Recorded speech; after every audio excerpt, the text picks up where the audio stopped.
14वां बाब। रूहानी नेमतों की आरज़ू। मोहब्बत के तालिब हो और रूहानी नेमतों की भी आरजू रखो, खसूसन इसकी कि नबूवत करो, क्योंकि जो बेगाना जबान में बातें करता है वो आदमियों से बातें नहीं करता बल्कि खुदा से, इसलिए कि उसकी कोई नहीं समझता। हालांकि वो अपनी रूह के वसीले से भेद की बातें कहता है। लेकिन जो नबूवत करता है वो आदमियों से तरक्की और नसीहत और तसल्ली की बातें कहता है। जो बेगाना जबान में बातें करता है वो अपनी तरक्की करता है, और जो नबूवत करता है वो कलीसिया की तरक्की करता है। अगरचे मैं ये चाहता हूं कि तुम सब बेगाना जबानों में बातें करो, लेकिन ज्यादातर यही चाहता हूं कि नबूवत करो, और अगर बेगाना जबानें बोलने वाला कलीसिया की तरक्की के लिए तर्जमान ना करे तो नबूवत करने वाला उससे बड़ा है। बस ऐ भाइयों, अगर मैं तुम्हारे पास आकर बेगाना जबानों में बातें करूं और मुकाशफा या इल्म या नबूवत या तालीम की बातें तुमसे न कहूं तो तुमको मुझसे क्या फायदा होगा।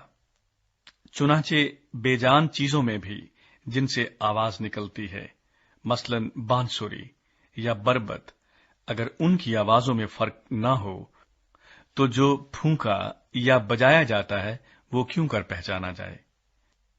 और अगर तुरही की आवाज साफ न हो तो कौन लड़ाई के लिए तैयारी करेगा। ऐसे ही तुम भी अगर जबान से वाज़े बात न कहो तो जो कहा जाता है क्यों कर समझा जाएगा। तुम हवा से बातें करने वाले ठहरोगे। दुनिया में खा कितनी ही मुख्तलिफ जबानें हों, उनमें से कोई भी बेमानी न होगी। बस अगर मैं किसी जबान के मानी ना समझूं तो बोलने वाले के नजदीक मैं अजनबी ठहरूंगा और बोलने वाला मेरे नजदीक अजनबी ठहरेगा। बस तुम जब रूहानी नेमतों की आरजू रखते हो तो ऐसी कोशिश करो कि तुम्हारी नेमतों की अफजूनी से कलीसिया की तरक्की हो। इस सबब से जो बेगाना जबान में बातें करता है वो दुआ करे कि तर्जमा भी कर सके, इसलिए कि अगर मैं किसी बेगाना जबान में दुआ करूं तो मेरी रूह तो दुआ करती है मगर मेरी अक्ल बेकार है। बस क्या करना चाहिए? मैं रूह से भी दुआ करूंगा और अक्ल से भी दुआ करूंगा, रूह से भी गाऊंगा और अक्ल से भी गाऊंगा। वरना अगर तू रूह ही से हम्द करेगा तो नावाकिफ आदमी तेरी शुक्रगुजारी पर आमीन क्यों कर कहेगा, इसलिए कि वो नहीं जानता कि तू क्या कहता है। तू तो बेशक अच्छी तरह से शुक्र करता है मगर दूसरे की तरक्की नहीं होती। मैं खुदा का शुक्र करता हूं कि तुम सबसे ज्यादा जबानें बोलता हूं, लेकिन कलीसिया में बेगाना जबान में 10,000 बातें कहने से मुझे ये ज्यादा पसंद है कि औरों की तालीम के लिए 5 ही बातें अक्ल से कहूं। ऐ भाइयों, तुम समझ में बच्चे न बनो। बदी में तो बच्चे रहो मगर समझ में जवान बनो। तौरात में लिखा है कि खुदावन फरमाता है, मैं बेगाना जबान और बेगाना होंठों से इस उम्मत से बातें करूंगा तो भी वो मेरी ना सुनेंगे। बस बेगाना जबानें ईमानदारों के लिए नहीं बल्कि बेईमानों के लिए निशान है, और नबूवत बेईमानों के लिए नहीं बल्कि ईमानदारों के लिए निशान है। बस अगर सारी कलीसिया एक जगह जमा हो और सब के सब बेगाना जबानें बोलें और नावाकिफ या बेईमान लोग अंदर आ जाएं तो क्या वो तुमको दीवाना ना कहेंगे। लेकिन अगर सब नबूवत करें और कोई बेईमान या नावाकिफ अंदर आ जाए तो सब उसे कायल कर देंगे और सब उसे परख लेंगे और उसके दिल के भेद जाहिर हो जाएंगे। तब वो मुंह के बल गिरकर खुदा को सिजदा करेगा और इकरार करेगा कि बेशक खुदा तुम में है। कलीसिया का निजाम। बस ऐ भाइयों, क्या करना चाहिए? जब तुम जमा होते हो तो हर एक के दिल में मजमूर या तालीम या मुकाशफा या बेगाना जबान या तर्जमा होता है।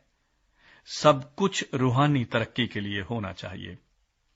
अगर बेगाना जबान में बातें करना हो तो 2-2 या ज्यादा से ज्यादा 3 शख्स बारी बारी से बोलें और एक शख्स तर्जमा करे।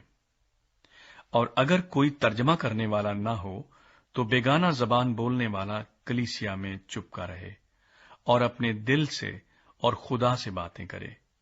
नबियों में से 2 या 3 बोलें और बाकी उनके कलाम को परखें। लेकिन अगर दूसरे पास बैठने वाले पर वही उतरे तो पहला खामोश हो जाए, क्योंकि तुम सब के सब एक एक करके नबूवत कर सकते हो, ताकि सब सीखें और सबको नसीहत हो। और नबियों की रूहें नबियों के ताबे हैं, क्योंकि खुदा अबतरी का नहीं बल्कि अमन का बानी है, जैसा मुकद्दसों की सब कलीसियाओं में है। औरतें कलीसिया के मजमे में खामोश रहें, क्योंकि उन्हें बोलने का हुक्म नहीं बल्कि ताबे रहें, जैसा तौरात में भी लिखा है। और अगर कुछ सीखना चाहें तो घर में अपने अपने शौहर से पूछें, क्योंकि औरत का कलीसिया के मजमे में बोलना शर्म की बात है। क्या खुदा का कलाम तुम में से निकला या सिर्फ तुम ही तक पहुंचा है? अगर कोई अपने आप को नबी या रूहानी समझे तो ये जान ले कि जो बातें मैं तुम्हें लिखता हूं वो खुदावंद के हुक्म हैं। और अगर कोई ना जाने तो ना जाने। पस ऐ भाइयों, नबूवत करने की आरजू रखो और जबानें बोलने से मना न करो, मगर सब बातें शाइस्तगी और करीने के साथ अमल में आए।